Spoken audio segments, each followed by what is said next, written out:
KKN itu apa sih? 1 bulan hidup di negeri antah berantah, jauh dari keluarga, teman main, tempat biasa nongkrong, benar-benar keluar dari zona nyaman. Persiapannya juga banyak. Belum berangkat aja udah harus bangun tiap Sabtu. Ngeluangin waktu cuma buat duduk dan ngedengerin. Belum kalau telat, bisa kena PT. KKN emang gak sendirian sih. Semua orang bakal dikelompokin bareng 10 atau 11 orang lainnya, dengan segala perbedaan dan kekurangan masing-masing.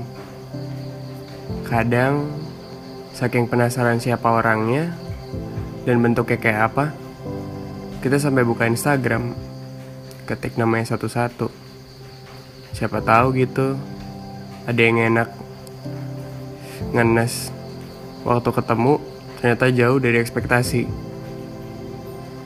Tapi ya udah, balik lagi aja, jalanin semuanya.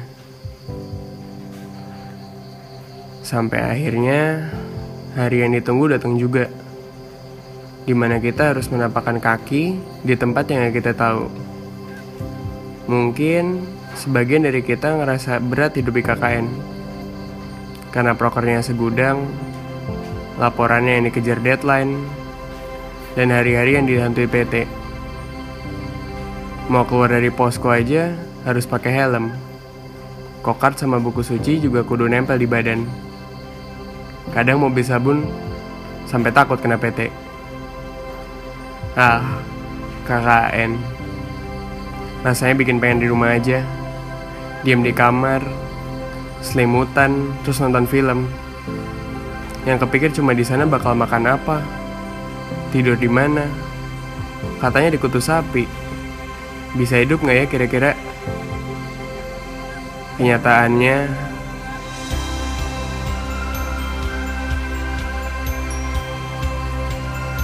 hidup berhari-hari sama kelompok ternyata bikin kita lebih kenal satu sama lain. Sebenci-bencinya kita sama teman sendiri, selalu ada momen-momen yang nyenengin, walaupun ada juga yang nyebelin. Hidup di rumah bareng keluarga lain juga bikin kita belajar bahwa ternyata hidup kita cuma sebagian kecil dari dunia yang sekedar nongkrong, baca buku, ngegame, dan segala hiruk-pikuk perkotaan. KKN bikin kita bisa lihat sisi lain dari kehidupan. Kayak pantai. Kapan lagi bisa hidup di tempat yang gak jauh dari pantai? Bisa kapan aja lihat matahari hilang di tengah lautan. Atau kapan lagi bisa lihat matahari terbit di antara hutan jati. Atau bahkan berdiri atas tebing, ngelihat Jogja di balik lembah yang berselimut kabut. Warganya juga gak nakutin. Senyumnya yang selalu bikin anget tiap kita papasan. Hidup di keluarga lain juga ternyata ngajarin kita hidup lebih sederhana. Gak ada sinyal yang kita takutin, ternyata bikin kita lebih sering ngobrol sama orang sekitar, sharing pengalaman, dan banyak hal.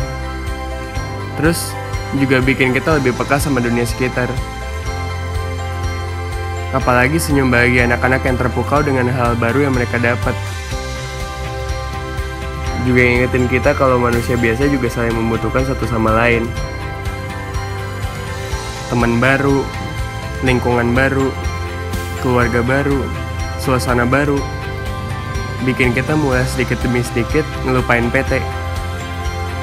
Deadline laporan, atau sinyal yang susah dicari sekalipun.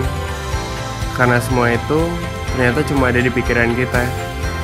Ada PL juga gak serem yang dibayangin. Emang gak banyak yang bisa kita bawa pulang. Sebagian besar cuma kenangan yang bisa kita rasain. Apa mungkin angan-angan, kapan ya bisa gini lagi bareng orang-orang kita baru kenal. Ternyata KKN juga gak seburuk yang kita bayangin. Kalau kita mau coba untuk lebih membuka diri dan mulai menerima apa yang ada di depan mata. Kita cuma terbiasa dengan suasana kota, polusinya, macetnya, ramenya, hiruk pikuknya, dan kesibukan orang-orang. Sampai lupa, atau mungkin gak tahu kalau masih ada tempat yang jauh dari itu semua. Karena KKN itu Mantap. Usaha. Pengorbanan. Asik. Bakso bakar. Endut. Cinta. Enak-enak leh. adalah hidup yang sebenarnya.